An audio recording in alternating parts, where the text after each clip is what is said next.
Hello everyone, and welcome to the 5th episode of Crimson Dawn Lore, a mini-series where I go over various aspects of the Crimson Dawn historical fiction universe.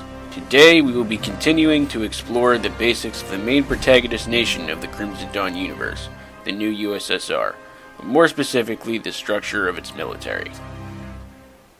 The military of the new USSR, or more accurately named the New Soviet Armed Forces, was founded by former Russian Army General Sergei Veselov during the Second Russian Civil War, and consists of three main branches: the Army, the Air Force, and the Navy.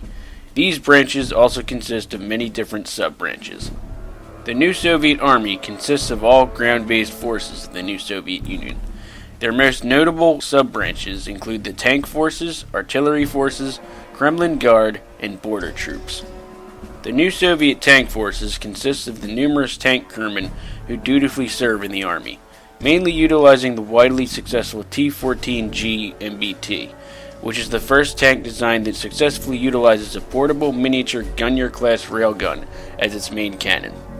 The new Soviet artillery forces represent the artillery branch of the new Soviet Army. Depicted on their emblem is the A-14G self-propelled railgun, which is essentially a T-14 Armata with a much larger Gunyar-class railgun. The new Soviet Kremlin Guard is the military arm of the executive branch of the government, and are charged with guarding the Kremlin. They are also bodyguards for the Premier and his Council of Ministers whenever they make trips either within the new USSR or abroad. The new Soviet border troops are the military arm of the Ministry of State Security, and as the name of their branch implies, they are charged with securing the borders of the new USSR. They utilize the same equipment as the Army, and thus are included in the Army branch, since they are primarily a ground-based force. The new Soviet Air Force consists of both aircraft launched from the ground and from the sea via carriers, and also includes paratroopers and other air-based vehicles. Their most notable branches are Striking Team, the Airborne Troops, and Sturmovik Mech Forces. The highly renowned fighter team known as Striking Team is regarded as one of the greatest fighter teams not only in the new Soviet Air Force, but in the entire world.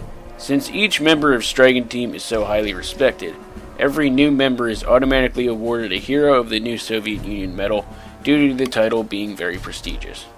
The new Soviet Airborne Troops are the paratroopers of the new Soviet Armed Forces, an elite unit that, alongside with Spetsnaz forces, conduct airborne landings in areas on the battlefield that are otherwise inaccessible by ground movement. The Sturmovik Mech Forces consists of Sturmovik-class warsuits and their pilots, though this branch is an elite detachment, like the Airborne Troops, and assists all branches when necessary.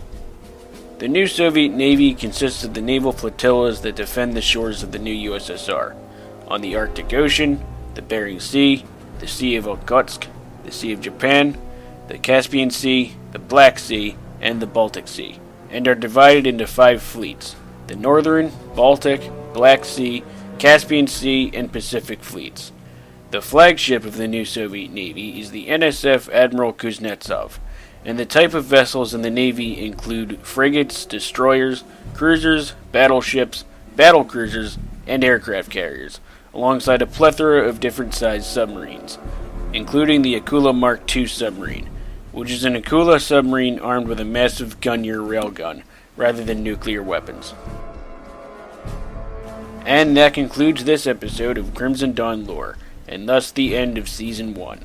I may start Season 2 during the winter-spring semester, however I might not have enough time to work on it, depending on how much schoolwork I'll have. Plus, I need to come up with more topics. Anyway, thank you for watching, and I will see you later this week with my gaming content.